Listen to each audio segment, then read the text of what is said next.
ครับการเรียนภาษาละนานั้นนะครับหลังจากท่านได้เรียนอักขระนะครับก็คืออักษรนะครับมาเรียนไม้ก็คือสระนะครับเอาสองอย่างนี้มาประกอบคำขึ้นมาแบบหลักการของภาษาละนานะครับก็7 วัน1 เดือนท่านก็สามารถอ่านออกเขียนได้แล้วนะครับในขั้นแรกนั้นท่านจะต้องหัดอ่านก่อนนะครับภาษาละนาเนี่ยจะต้องหัดอ่านก่อนนั้นการเขียนนั้นมันยากกว่าการอ่านนะครับเพราะฉะนั้นก็อ่านให้มันคล่องๆก่อนนะครับแล้วท่านจะไปเขียนได้นะครับเรามาดูเลยนะครับวันนี้วันมาอ่านนะครับแบบภาษาละนาที่เขียนในรูปแบบของก่อน8 ตลาดนะครับของสุนทรภู่นะครับในภาคกลางพุ่นนะครับเรามาเขียนเป็นกำเมืองนะครับเห็นไหมเรามาดูเลยนะครับฉีดนะครับฉีดนะครับฉีดนะครับฉีดวัคซีนนะครับบางที่เพิ่นก็จะใช้ตัวสอสะนะครับสอเสือนะครับฉีดนะครับฉีดนะครับบางที่เพิ่นก็ฉีดบางที่เพิ่นก็ฉีดนะครับก็ฉีดนะครับฉีดนี่มันก็ออกไปเสียงก็ไทยๆหน่อยนะครับฉีดนะครับบางที่เพิ่นก็ยังฉีดอยู่นะฉีดนะครับฉีดนะครับก็แล้วแต่นะครับจะฉีดจะฉีดมันก็เหมือนกันนะครับฉีดนะครับฉีดวัคซีนนะครับเห็นไหมอันนี้ตรงตัวแล้วนะเป็นภาษาฝรั่งนะครับแต่สะกดได้ตรงตัวนะครับวัคซีนนะครับ2 เข็มนะครับเห็นไหมเข็มอันนี้เข็มนะครับเข็มในภาษาละนามมันต้องมีไม้สั้นนะครับถ้ามีไม้สั้นมันจะเป็นเข็มมันจะขึ้นไปนะก็เสียงมันจะแปรเปลี่ยนไปนะครับมันเป็นเข็มมันเสียงชัตวาอยู่เลยนะตามสำเนียง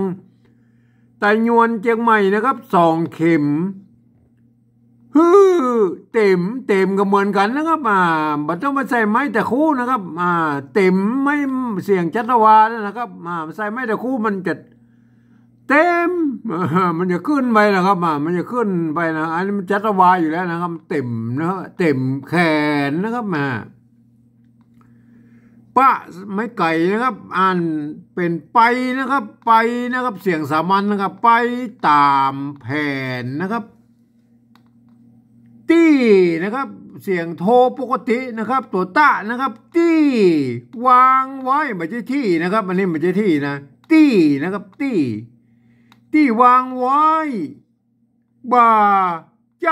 นะครับบ่าใจนะครับเห็นไหมตัวจะนะครับเสียงโทปกตินะครับต้องใช้ตัวจ้านะครับไม้เยาะนะครับเป็นเสียงโทปกตินะครับบ่าเสียงเอกนะครับเยาะตัวนี้เสียงเอกนะครับเยาะตัวนี้เสียงโทปกตินะครับบ่าใจหรือนะครับภาษาละนานั่นสามารถที่จะเอาตัวละมาตัวละมาไว้ทั้งลุ่มตัวหะนี่มันไม่ได้นะครับมันจะเป็นตัวถ้าตัวละหงมันจะเป็นหะละหงนะครับตัวละละหงนะครับมันเปิ้นตัวละละหงนี่เปิ้นอ่านตัวหอตัวเดียวนะครับเห็นไหมเพราะฉะนั้นการพลิกแพงเขียนในภาษาละนานะมันก็จะต้องเอาตัวละลอลิงนี่มาเขียนนะครับอย่าเอาต้องมานึกถึงไอ้กรรมไทยแล้วครับบ่ใจหรือนะครับมันถึงบ่ล้านลิ้นนะครับในสำเนียงละนานะครับบ่ใจหรือนะครับหรือนะครับสำเนียงละนาแล้วบ่ล้านลิ้นนะครับออกเป็นหรือนะครับบ่ใจหรือนะครับบ่ใจหรือนะครับนั่นมันไทยนะครับบ่ใจหรือนะครับเห็นไหมเข็มที่3อันนี้เป็นภาษาฝรั่งแล้วนะครับบูตเตอร์นะครับบูตเตอร์นะครับบูตเตอร์เปิ้นภาษาฝรั่งนั้นเปิ้นอาจจะบ่มีวรรณยุกต์นะครับเปิ้นก็จะเขียนอ่านแล้วเปิ้นก็จะอ่านไปตาม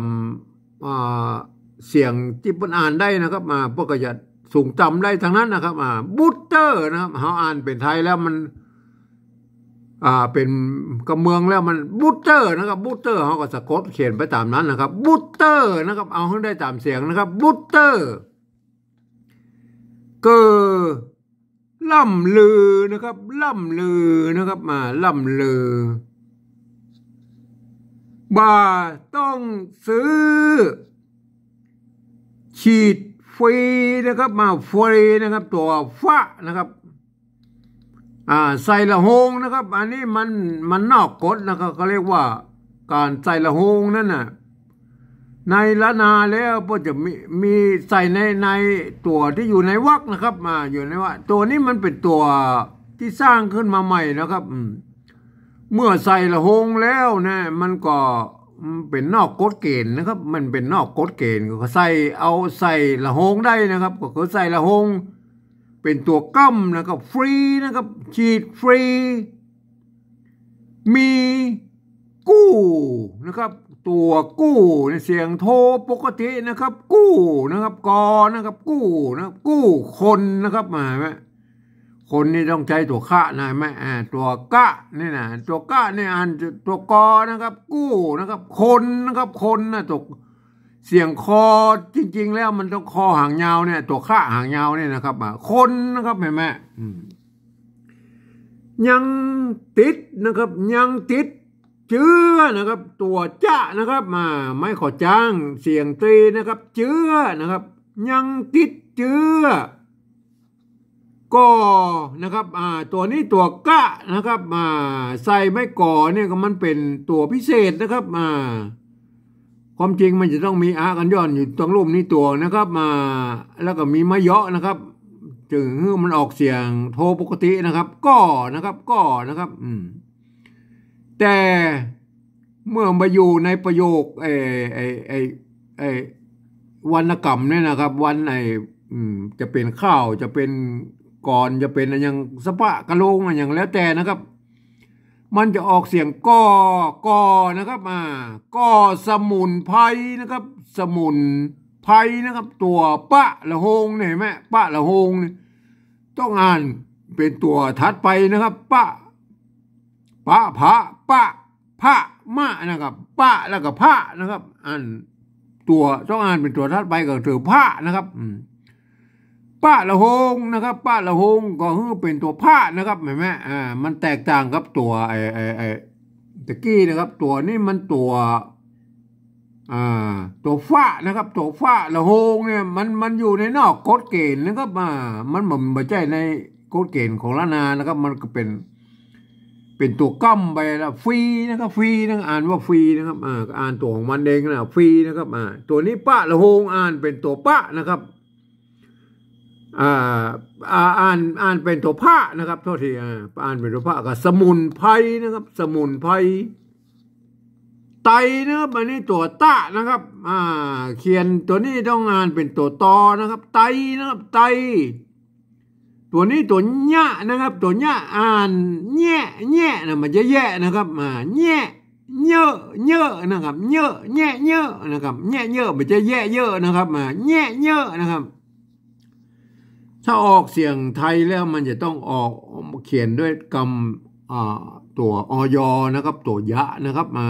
ตัวยะหางยาวนะครับอันนี้มันตัวเมืองต้องอ่านว่าแง่เยอะนะแง่เยอะมีเป็นเปอะนะครับมีเป็นเปอะนะครับตัวปะนะครับมีเป็นเปอะเกียมไว้นะเกียมนะครับตัวหน้าตัวกะนะครับเสียงสามัญจะใจตัวกะนะเกียมนะครับไว้นะฟ้าทลายโจ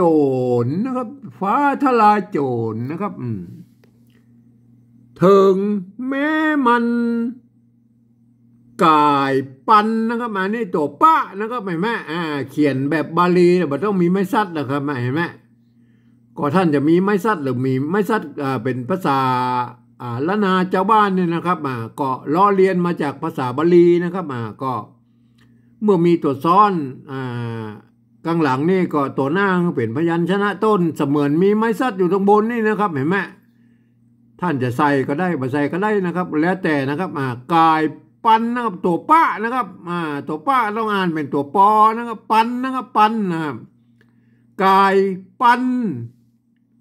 บันซ้ำซนนะครับบันซ้ำซน ต้องนะครับต้องเสียงโทพิเศษนะครับต้องเสียงโทพิเศษนะครับต้องดิ้นเสียงโทพิเศษนะครับดิ้นรนนะครับต้องดิ้นรนป้องกันปอดป้องกันปอด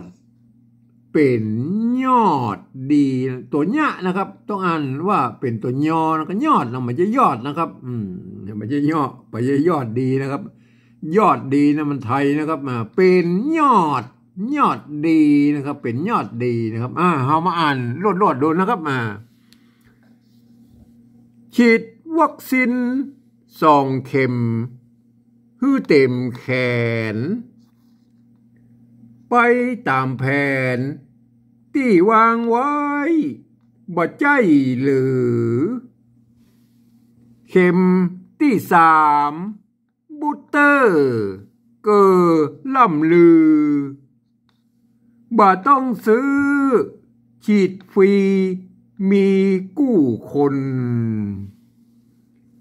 ยังติดเชื้อก็สมุนไพรไตแเยอะมีเป็นเปะเกียมไว้นะฟ้าทลายโจรถึงแม้มันกายปันบันซ้ำซนต้องดิ้นรนป้องกันปอดเป็นยอดดีนะครับท่านก็เอาลองไปฝึกอ่านนะครับวันนี้ก็ขอบรรยายเพียงแค่นี้นะครับ